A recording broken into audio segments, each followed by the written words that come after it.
장담할게. 이 영상을 끝까지 보면 인생의 가장 큰 고민이 사라질 거야.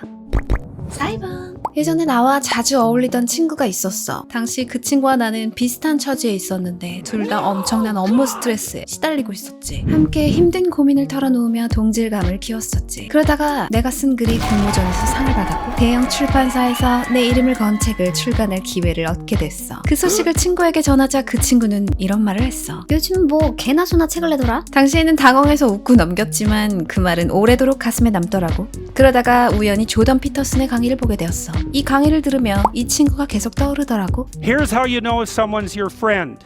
A, you can tell them bad news and they'll listen. They won't tell you why, you're stupid and why that bad thing happened to you and how something worse happened to them once and, derail the whole conversation. You can actually tell them bad news and they'll listen. So that's a good thing. And then this is a weirder thing. You can tell them good news and they'll help you celebrate. And that's a really good way of deciding who you should have around you. Because if you have someone around you, something good happens to you and you're kind of afraid to even admit it because, God, something good happened to you. It's like, you let that be known and it'll certainly be taken away. So, you come out and you sort of tell someone half-heartedly that something good happened to you and they give you a whack and then talk about, the great thing that happened to them 3 years ago. Or worse, the great thing that happened to someone that they knew 3 years ago. It's like, go away from that person. They're not helpful to you. And they're not helpful to themselves either. And so you want to you got to think about this. You got to surround yourself with people who want the best for the best part of you. 조던 피터슨의 남은 강의는 뒤에서 좀 더 들려줄게. 인생의 모든 고민은 인간관계에서 시작된다라고 철학자 아들러는 말했어. 이토록 내 삶을 골치 아프게 만드는 인간관계에 제대로 된 기준을 세우고 사람을 사귄다면 네 인생이 훨씬 편안해질 거야. 오늘은 인간관계 고민들을 심플하게 만들어줄 괜찮은 기준을 제시해줄게. 그리고 친구가 없는 사람의 특징도 추려왔으니까 기대해. 우리가 살면서 가장 길고 많은 시간을 보냈던 인간관계 중 하나는 친구일 거야. 세계적인 철학자인 아리스토텔레스는 말했어. 진정한 우정을 나누는 친구가 있어야만 성공한 인생이다. 이렇게 말했던 아리스토텔레스의 진정한 친구의 기준은 무엇이었을까? 그는 친구를 3가지 유형으로 구분했어. 유익한 관계, 즐거운 관계, 선을 추구하는 관계. 첫 번째, 유익함을 추구하는 관계는 서로에게 실리적으로 얻는 것이 있는 관계야. 쉽게 말해 비즈니스적인 관계라고 할 수 있지. 일적으로 엮였다거나 함께 사업하는 동료들 중에 이런 관계가 많지. 이런 우정은 서로에게 유익함을 얻을 수 있지만 오래 지속되긴 힘들어. 더 이상 서로에게 도움이 되지 않는다고 판단하는 순간 언제든 끝나버릴 수 있는 사이지. 둘째는 즐거움을 추구하는 우정이야. 젊은 사람들에게서 흔히 만들어지는 관계인데 대학 친구나 동호회, 취미생활을 함께 했던 친구들이 이런 관계로 맺어져 있어. 즐거움은 감정과 비슷하기 때문에 그 감정이 끝나버리면 오래 유지되지 못하는 경향이 있어. 예를 들어 테니스를 좋아하는 사람이 테니스 동호회에서 친구를 만난다면 신나게 테니스도 치고 장비 정보도 공유하면서 막 죽고 못 사는 그런 사이가 될 수 있겠지. 그러다가 한 명이 먼저 연애를 시작하거나 결혼을 한다거나 혹여 육아라도 시작하게 되면 공통사가 줄고 관계가 멀어지지. 이런 경우 흔히 본 적 있지? 우리는 살면서 즐거움을 느끼는 대상이 계속해서 바뀌잖아. 지금의 내 상태에 따라 즐거움을 나눌 수 있는 친구도 변하게 되는 거지. 이 2가지 유형에 속하는 친구들이 몇 명 떠오르기 시작하지. 우리가 맺는 대부분의 우정은 앞서 말한 이 2가지 유형에 속해. 유익하거나 즐겁거나. 이런 친구들도 인생에서 분명히 필요한 관계야. 그렇지만 아리스토텔레스는 이런 관계는 마지막 3번째 유형보다는 깊이가 부족하고 우정의 질이 다소 떨어진다고 했어. 그렇다면 진짜 중요한 3번째 유형을 볼까? 선을 추구하는 관계.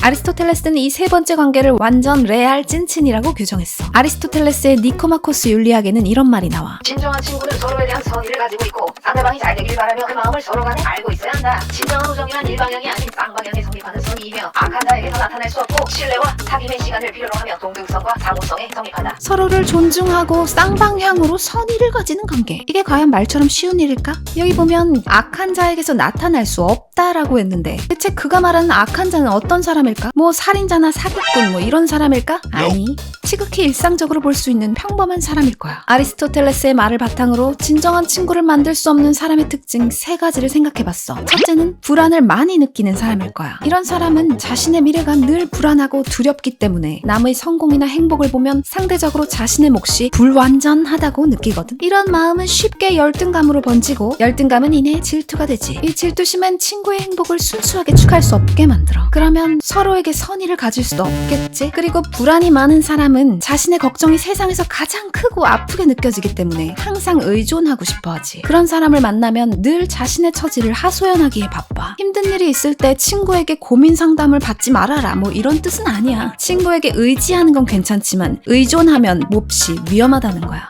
의지와 의존을 구분하라는 거지. 의지는 상대의 도움을 받지만 그 관계에 종속되지는 않아. 의존은 상대의 도움 없이는 자립이 불가능하고 자신에겐 의존할 대상이 무조건 필요한 상태를 말하지. 너무 불안한 사람은 늘 벼랑 끝에 선 듯이 살기 때문에 상대의 마음을 읽으려는 여유는 없고 의존하고 싶은 욕심만 앞서게 되는 거지. 그런 관계는 절대 동등할 수 없고 쌍방향을 성립할 수도 없겠지. 두 번째 특징은 공감 능력이 없다는 거야. 이런 사람은 상대의 감정을 모르기 때문에 자신의 감정에만 집중하지. 그래서 자신에게 이득되는 것만 쫓게 되는 거지. 예를 들어 친구에게 힘든 사정이 생겼을 때 도와주는 일은 많은 에너지가 필요하잖아. 몇 시간을 들여 친구의 이야기를 들어주는 일은 자신에게 이득되는 일이 아니기 때문에 공감을 하지 못한다면 그 시간이 그저 무의미하고 너무나 지루하겠지. 시간이 갈수록 친구의 회복을 바라는 마음보다는 귀찮고 짜증나는 감정이 일어나게 될 거야. 이러면 상대방이 잘 되든 못 되든 관심 없고 서로 간에 알고 있는 마음 뭐 이것도 성립이 안 되겠지. 셋째로 인내심이 없는 사람도 진정한 친구를 만들기 어려울 거야. 아리스토텔레스가 말한 신뢰가 있는 사귐은 많은 공이 들어가. 믿음이란 게 단숨에 생기는 게 아니잖아. 우선 누군가를 믿기 위해서는 그 대상을 제대로 알고 있어야 되는 거지. 알지도 못하고 무작정 믿는 것은 신뢰가 아니라 어리석은 맹신이니까. 서로의 성향과 마음을 제대로 알려면 깊은 소통이 필요하지. 그리고 그 소통이 꾸준히 유지되는 관계여야 비로소 신뢰의 단계로 넘어가는 거야. 이런 일이 가능하려면 서로 간에 인내심이 필요하겠지. 예전 영상에서 사랑의 기술에 대해 설명한 적 있지?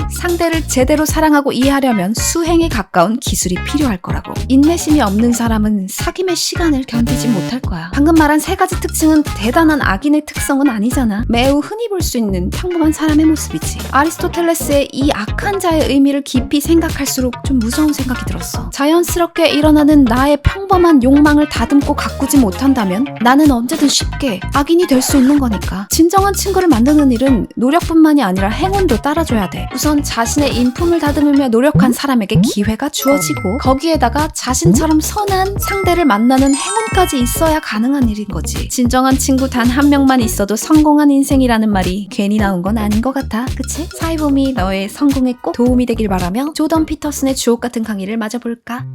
You can hang around with weasels and losers that are trying to pull you down to justify the fact that they're spiraling downhill as well. And you know, the upside of that is you don't have to have any responsibility and you can all whine about how wretched life is, you know, so that's pretty attractive. But I would say it's also a bad medium to long-term plan.